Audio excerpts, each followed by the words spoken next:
začíná veselice. Mámo, ti mladí pěkně tancují. Jen ta naše Mařenka je bez tanečníka. Musíme zajít za statkářem Míchou. Vždyť jsme s ním domluvili, že si Mařenka vezme jeho syna. Tak proč s ním Vašek netancuje? Máš pravdu, táto. Půjdeme k Míchovi, ale sami tam nepůjdeme. Zavoláme Kecela, ať nám pomůže svatbu zařídit. Vždyť už jich spoustu domluvil. Co to slyším, sousede, že by měla být vaše Mařenka na ocet? Tak to s tím hned něco uděláme. Jaké pak bude mít věno? No, dukátů dost. A chalupu. 2 krávy má a hezké telátko. Hůz, kachen dost a nějaké to sládko. Kus pole má. Novou almaru. No tak to je něco k uzdaru. I hned jdu vyjednávat. Moc děkujeme. Nashledanou. Nashledanou.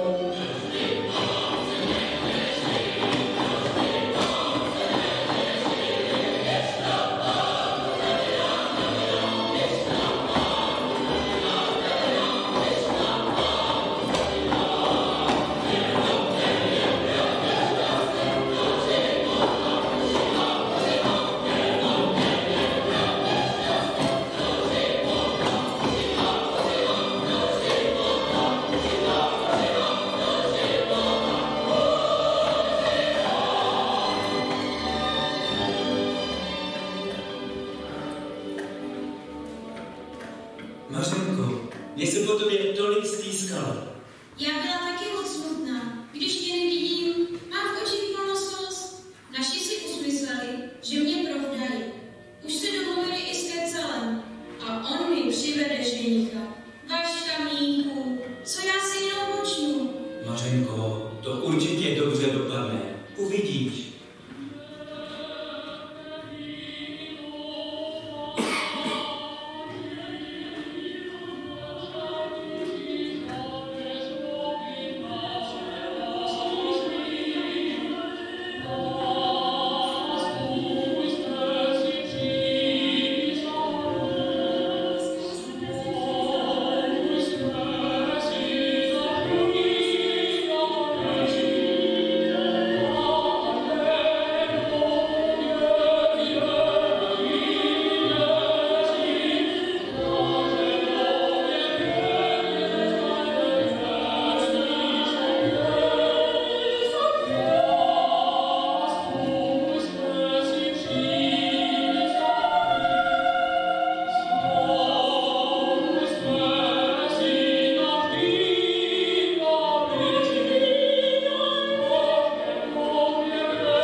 To jsou k nám hosti. Kecele, co pak nám nesete? Jdu ve staré záležitosti.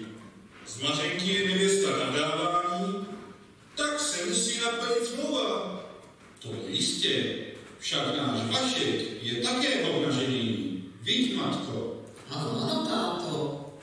Vašku, Vašičku, honem, pojď za námi. Budeš se mohu ženit. Ženit?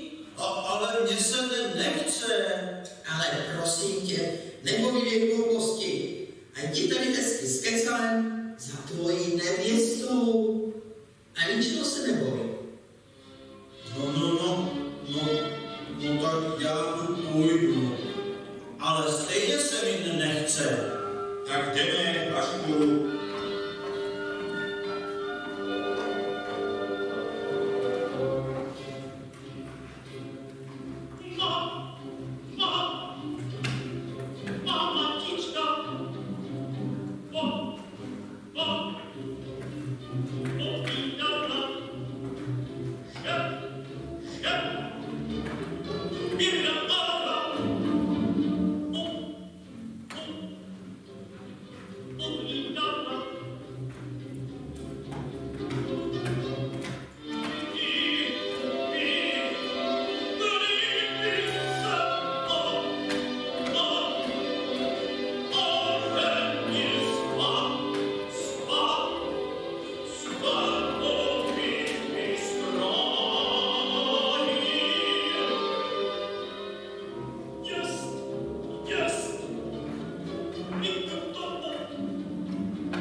Dobrý den, nevěstinko moje.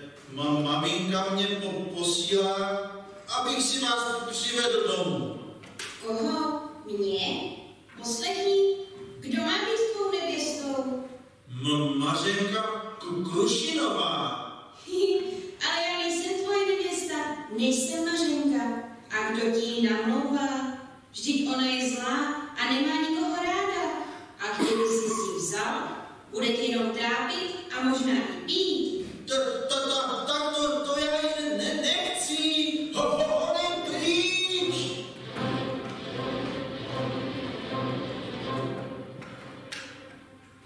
Jéda, ten utíká, to je švanda. Ale co já budu dělat? Vždyť já ho nemám ráda. Já chci svého Jeníka. Vaška nechci. Ne a ne a ne.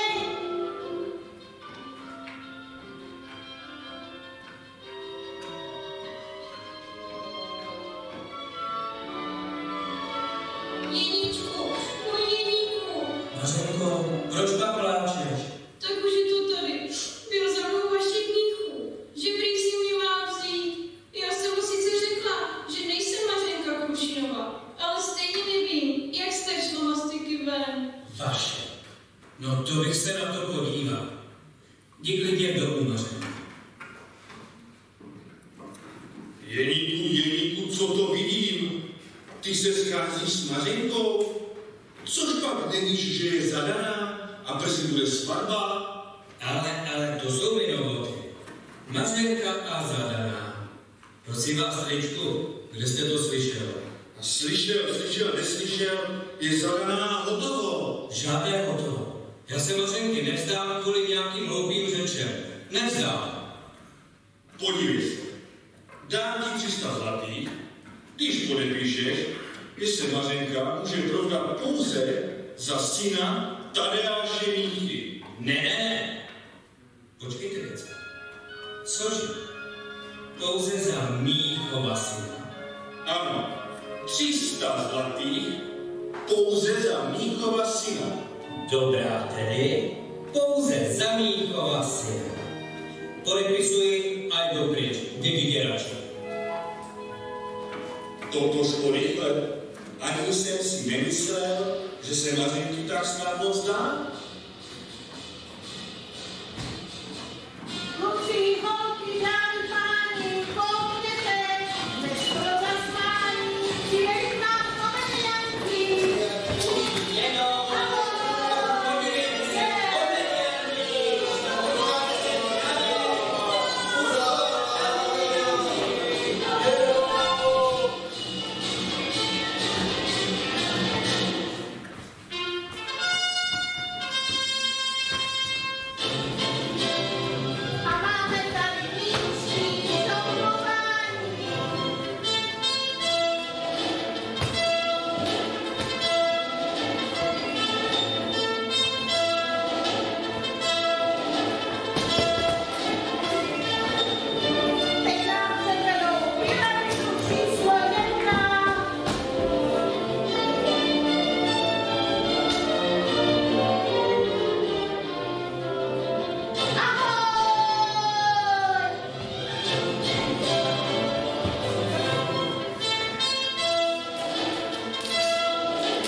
Přijďte se večer podívat na představení.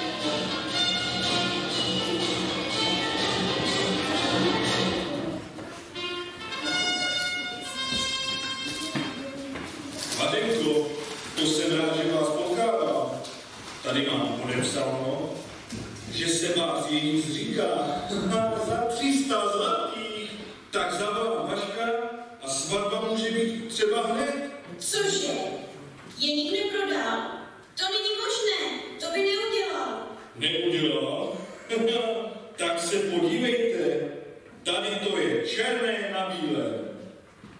Vzdávám se Mařenky ve prospěch syna Tadeáše Míchy, ten věrolomník. Mařenko, proč pak pláčeš? Ty se opovažuješ ptát? Co jsi to podepsal? Ale nechci to vysvětlit. Jdi pryč, nech mě být.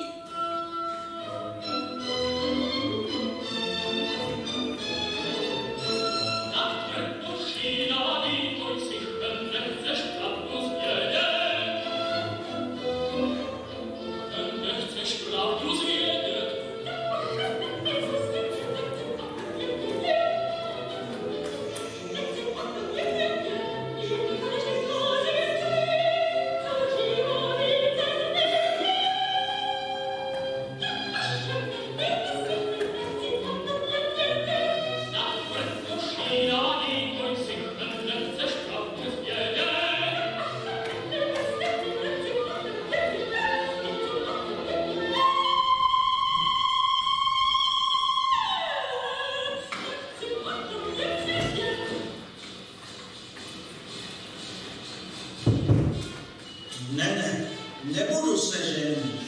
Já žádnou protivnou holku nechci. Zůstanu jedině doma u maminky, však tam je mi to dobře. To je ale pěkný panáček. Zrovna se nám opil komediant, co vystupuje v medvědí kůži. Tak ho zkusím využít. Dobrý den, pane. Dobrý den, krásná paní. Co pak tak smutně? Ani se neptejte. Mám se ženit a nevěsta je zlá. Zlá? No tak si ji prostě nevezmete. Počkejte, já vám pomohu.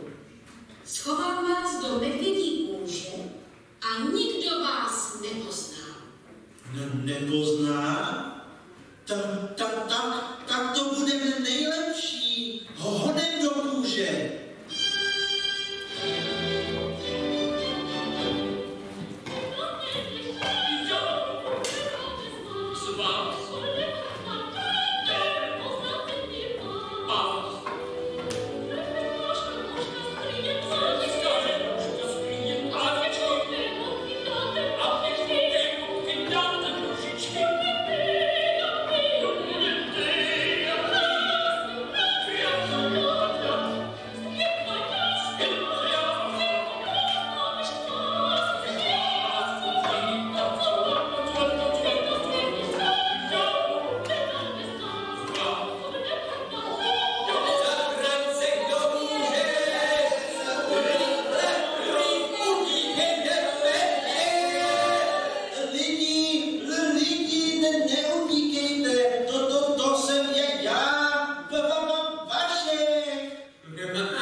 Smlouva je smlouva. Musíš, Mařenko. A že je hloupý, to nevadí. Peněz má dost, však si zvykneš. Tak tedy přistupme k podpisu svatební smlouvy. Tady pan táta Krušina a tady statkář Mícha.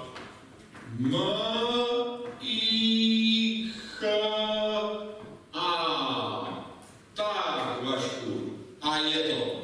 Moment, otče. Co pak mě nepoznáváte? Já jsem váš syn z prvního manželství, Jeník. Tady s Macechou jste mě vyhnali, ale já se teď vrátil. A koho si má Mařenka vzít? Syna Tadeáše Míchy. Tak ať si vybere, mě nebo Vaška. No tohle? Tak znovu na Jeníka zapomenout. Vašku, Vašičku, to je ale prekérní situace. Tak Mařenko, kdo bude tvůj ženich? No přece